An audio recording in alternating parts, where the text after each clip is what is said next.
My vengeance ends now.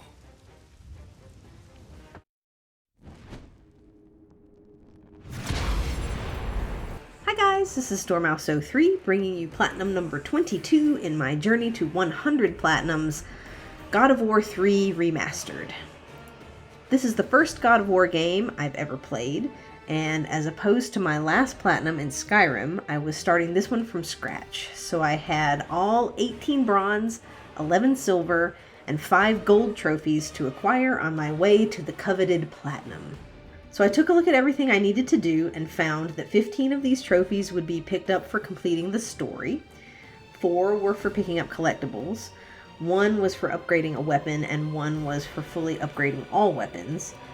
5 are for cumulative things like burning 100 enemies with the bow, blinding 100 enemies, kicking 50 hounds, killing enough enemies to bathe Kratos in 500 buckets of blood, whatever that meant, 500 kills maybe, and gutting 3 centaur generals. Oh boy. I can already tell that this is going to be a bloody mess of a thing, isn't it? Your son has returned.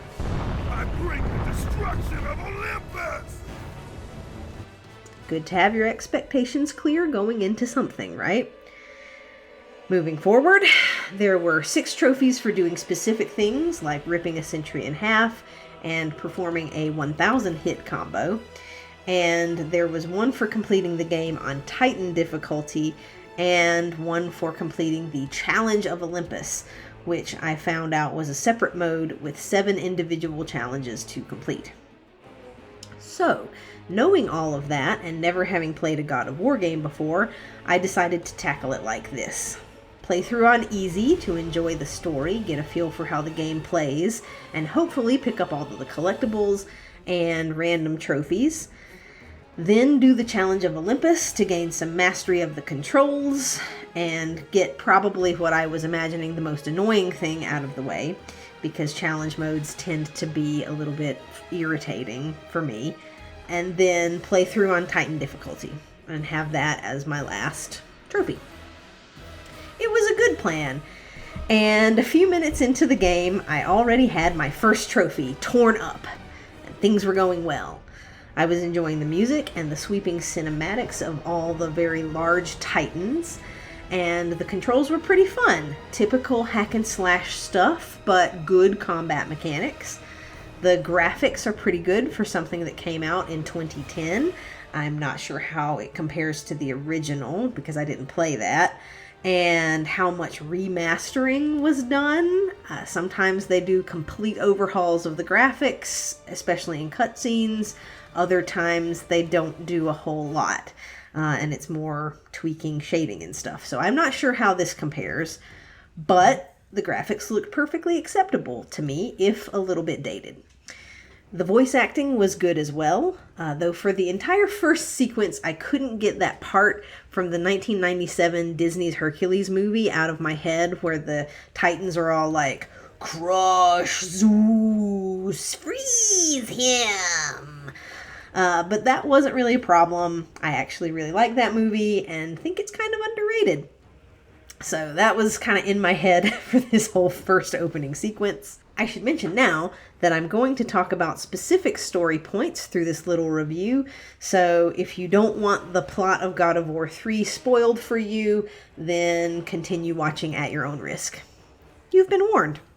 So all in all, things are moving along, and then I get to the part where you kill Poseidon. And, even though I hadn't played the other games, I knew the basic summary of God of War 1 and 2. Ares was a dick and tricked or put a spell on Kratos to have him kill his wife and daughter. And so Kratos vowed revenge on Ares and teamed up with Athena to kill him, and then became the new God of War. And then in the second game, the other gods didn't like Kratos so much and kicked him out of Olympus, and Zeus was a bastard, as Zeus tends to be, and destroyed Sparta and killed Kratos, and then Kratos vowed revenge on Zeus, but Athena sacrificed herself to save Zeus, and then Kratos kind of changed his plan and went and released the Titans to destroy Olympus, which is where this story kind of begins. So the gist of what I got from all that was that Kratos is mad because he was mistreated and hurt. I mean, mainly by Ares, and that was kind of the plot of the first game. But then the other gods were kind of dicks to him as well, and, you know, especially Zeus. And so he's just out for the entire pantheon at this point. It seemed like Athena was his only real ally, and then she was killed. And so now he's just mad at all of them. And it seems like he has legitimate reasons to be angry at all of them. So I get it. I'm with it. The gods are, on the whole, pretty awful, selfish people. So there we are. I also knew that these games were fairly bloody and violent, which, on the whole, I'm fine with. But I was not prepared for the level of brutality that Kratos performed. That entire scene with beating Poseidon to death was just vicious and kind of cruel. And to my understanding, Poseidon wasn't even the main person that Kratos had a personal beef with. So it seems like he's just that brutal to everyone. So I have to say, I wasn't the biggest Kratos fan in this moment. That scene was kind of a turnoff. And they also did this really interesting thing where the camera was from Poseidon's perspective, not Kratos's. So as you're hitting the button prompts to kill him, you are experiencing Kratos's rage as though it's directed at you, the player, the viewer. And that made it even more visceral in its presentation.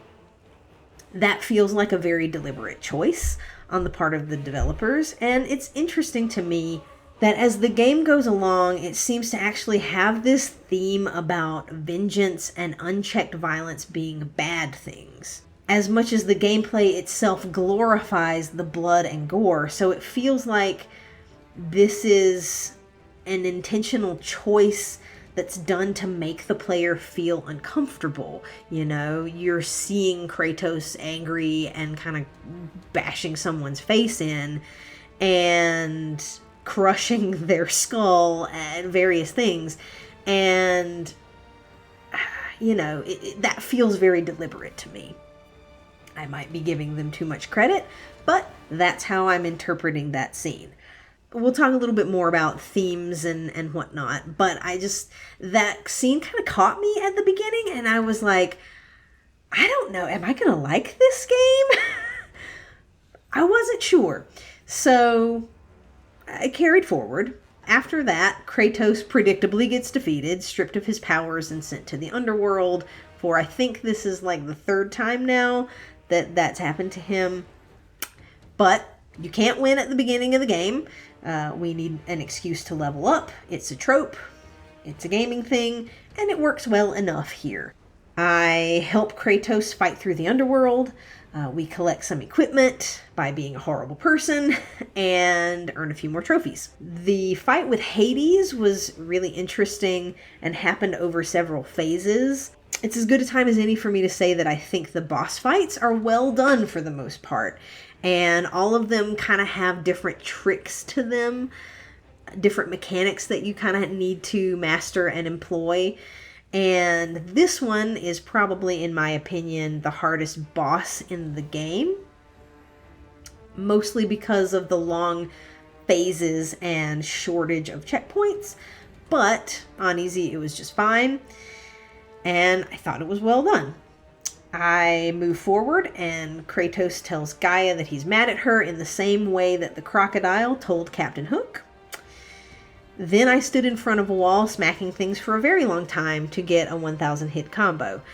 So I'm a little baffled by this one because it just seems like there aren't many occasions where someone would get even close to that number of hits in regular play, because most things either die before you would get there, and you tend to not have enough enemies to get anywhere near that 1,000 combo. So it confuses me as to why it was a trophy. I think a 100 hit combo would have been sufficient to prove that you're good at hitting things without getting hit and interrupted. I don't know why the devs have to be so extra with things, but we got that done. After that, I had apparently killed enough things to fill up 500 buckets of blood, though if we're going by volume, Hades alone realistically should have covered like 100 of those buckets, so... We continue to slaughter our way through the pantheon, and I kept thinking that, yeah, these guys are pricks, but do they really deserve this? I mean, I'm sure I missed out on some of the things they've done by not playing the other games. But let me put it this way. I hated Hermes. I thought he was an annoying jerk who spent a lot of time taunting Kratos and generally acting superior and being a bully.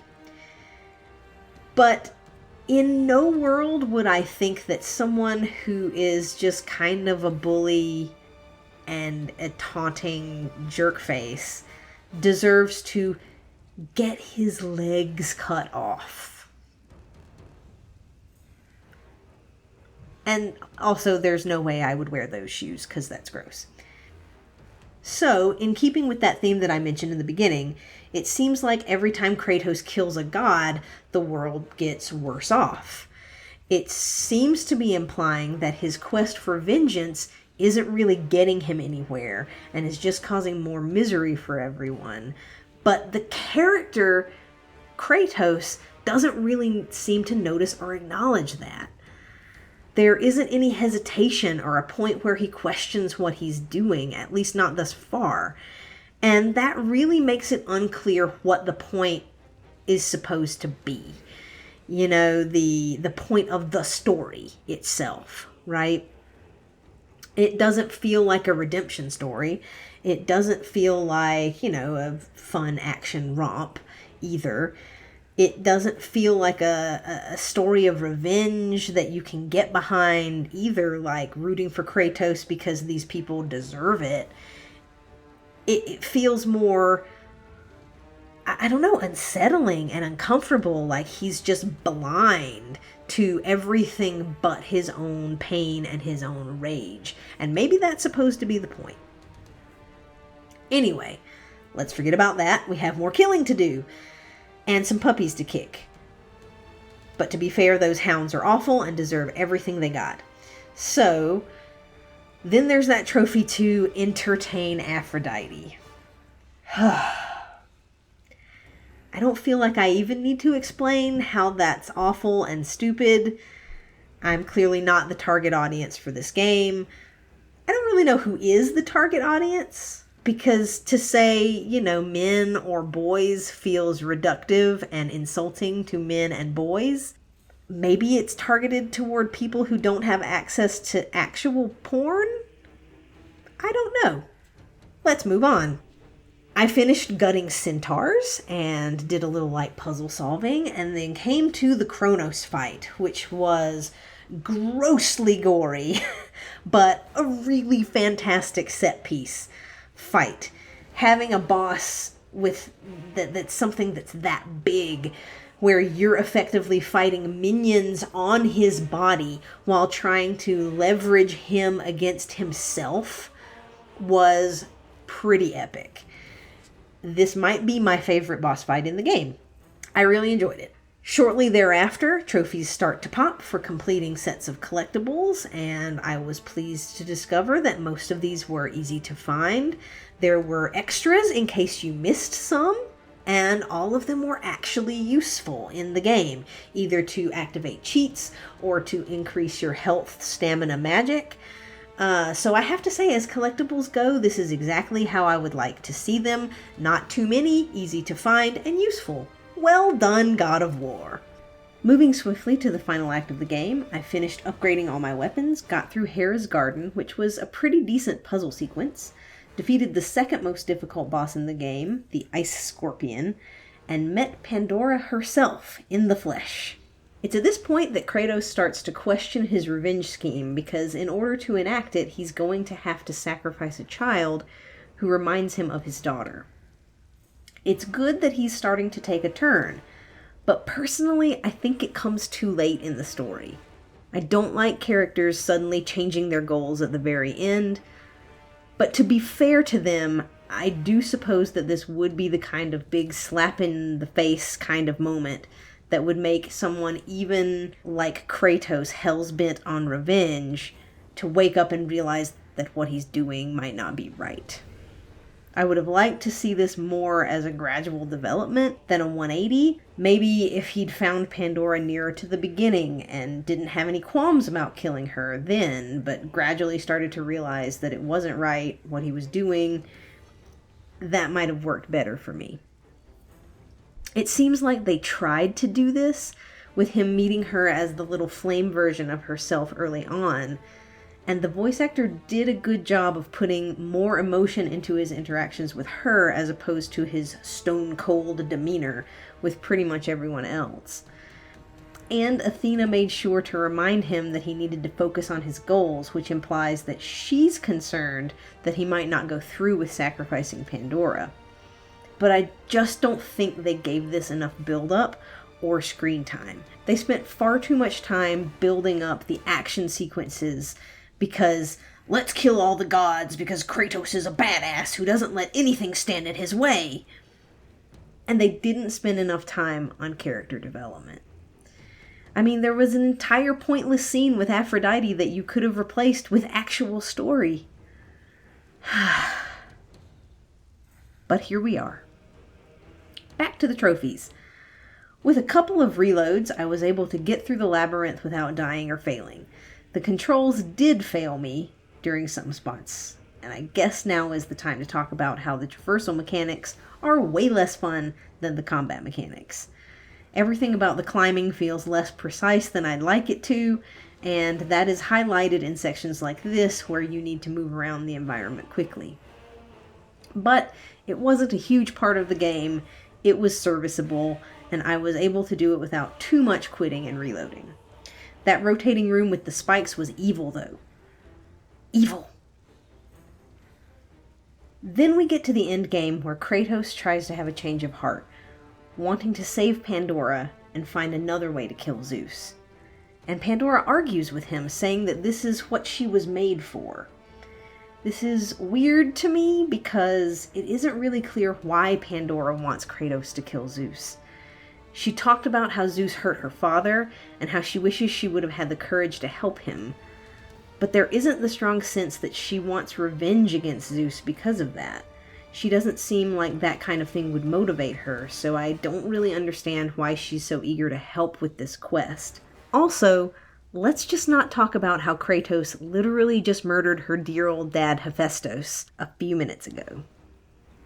Yes, that one was in self-defense. But no, we're not going to talk about that, or be sorry about it, or anything. No, we're just going to let her hug Kratos like a second father, and trust him so much that she's willing to sacrifice herself so that he can have his revenge. Okay. Pandora also mentioned that Zeus is filled with fear of Kratos, and this has been mentioned by other characters throughout the game. It's why he tried to kill Kratos in the second game, and is why he's been so maniacal in his attempts to keep the Flame of Olympus safe, and possibly also why he's been such a giant butthead in general lately. She says that she was afraid too, but that her fear began to be replaced with hope. And they have a conversation about hope, and Pandora says that it's the reason we keep going, and Kratos says it's a fool's errand. This is, I think, what the actual point of the game is supposed to be, but unfortunately, it really falls flat for me, and I want to explain why. I don't think it's a bad theme at all. In fact, I think if they'd built it up more, it would have worked really well. Kratos is a man who has lost everything. His family, his honor, his people, everything that matters to him. The only thing that keeps him going is his rage and a desire to see the end of those who have wronged him before meeting his own end. He doesn't have hope. Hope is the belief that something positive will happen in the future, either for ourselves, for the people that we care about, or for the world in general. Kratos doesn't seem to have anything or anyone that he cares about, and he certainly doesn't seem to care about the world either. It also doesn't make it clear what Pandora is hoping for. Freedom doesn't make sense because she's apparently going to cease to be once she puts out the flame. So she must be hoping that in doing this, she'll be making the world better. But she doesn't say or even imply that. It's just a deduction that I'm making because nothing else makes sense. It's almost like they treat hope as an entity instead of an emotion. It's something you have instead of something you feel. And I think that's why this whole theme just falls apart for me. What they want to say and keep hammering in is that fear causes people to do evil things, and hope is what can help someone overcome that fear. But they don't give any reason for people to feel hope. It's just something that exists that you have or don't have. But emotions don't just exist. They are our body's responses to things, real or perceived, that happen to us. Zeus's fear of Kratos makes sense because he killed Ares. That perception of Kratos as a threat, amplified by the fear being released into him from the box, and then becoming an obsession, makes sense because there's something real that happened that he is responding to. Kratos feeling hope doesn't make sense because we are given no hint of what he might be hopeful for, other than hoping that he can kill his enemies. If more time had been spent building up some sense of conflict for Kratos, it could have worked. If he had shown any semblance of remorse about causing the world to fall into chaos, or if it had shown that getting rid of the gods of Olympus would make the world better instead of worse, then the theme of hope could have worked. Or if he had built up a relationship with Pandora where perhaps he hoped that he could atone for his past sins and have a life again, maybe become a father to her and put her needs before his own this time.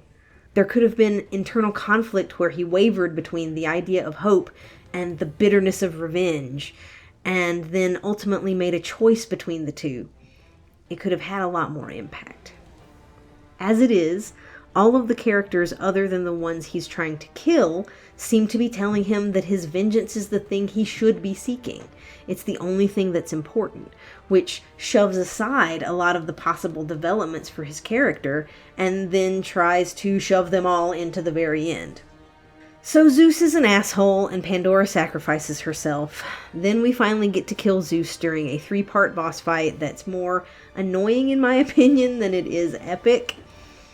Kratos kills Gaia too because, the world isn't messed up enough. We should probably kill the Titan who could possibly help. I do like the little psychological section afterward where Kratos kind of explores why it is he's been doing all of this and comes to a place of acceptance with himself, giving him the strength to come back and finish his fight. Again, this would be much better if guilt and acceptance had been built up throughout the game, much like the hope versus fear theme. While I do like this section, it could have been so much more impactful if the rest of the game supported it. In the end, Kratos beats up Zeus in a sequence that seems like it's going to go on forever. And Athena returns and gives us a little lore dump where we learn that when Kratos used Pandora's box to get the power to defeat Ares, he let out all of the evil into the world, and that evil is what corrupted the gods, presumably making them the worst versions of themselves, which explains a lot. Hope, however, went into Kratos, and was the thing that helped him continue to fight and succeed against all odds. The stuff with the gods getting corrupted was a good twist, I thought, and makes it even more awful that Kratos slaughtered them all mercilessly throughout the game. and I was a big fan of the animations on the flashback sequences. I thought the art style was great. Then Athena, who seems like she is probably corrupted too, based on what she just said about evil corrupting the gods, wants Kratos to give her the hope that's within him. This seems like a bad idea, but killing Athena is not something I wanted to do either. If it's even possible to kill a spirit/ascended being. Who knows with this game, the rules seem to change whenever it's convenient. Luckily, Kratos felt similarly and killed himself instead, giving hope to the mortals instead of Athena. And damned if they aren't going to need it, because the world they are living in is fucked beyond all reason at this point. Athena is disappointed, and Kratos is left to die. But the post-credit scene implies he's still alive, with the body missing and a blood trail leading away.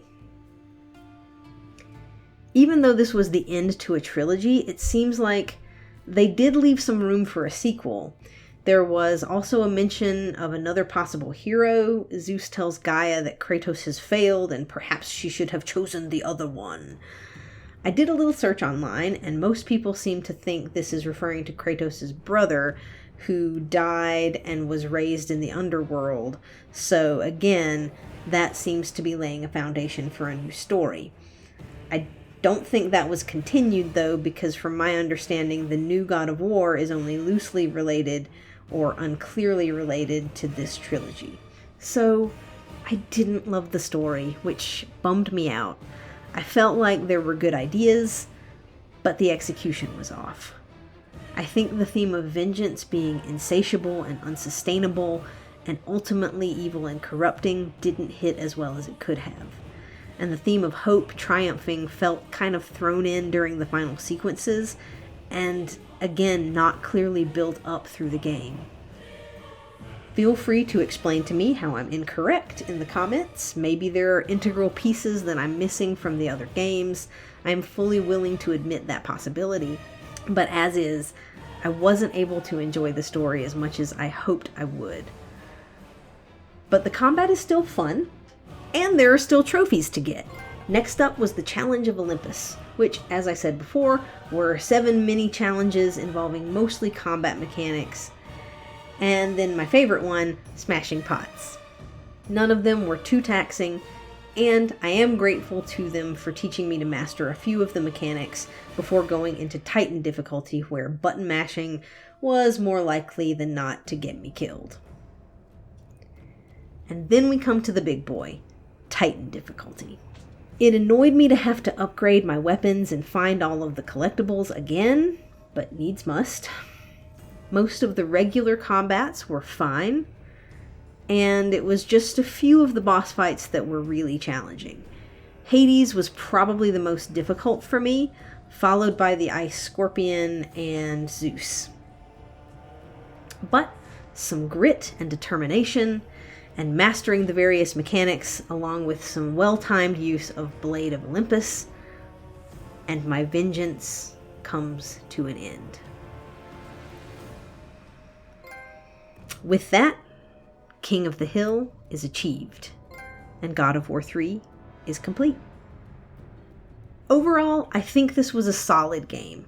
The combat and boss fights were the best part, but they weren't what I would call revolutionary and wouldn't make me want to play the game over and over again. There was some good voice acting, music, visuals, and camera work too, but again, nothing that really stands out to me among other games of this genre. The level design was a little samey, and the traversal was not a highlight. The story is what I hoped might grab me, and again, I think there were some really good ideas here, but the execution just wasn't where it needed to be for me to call it a great game.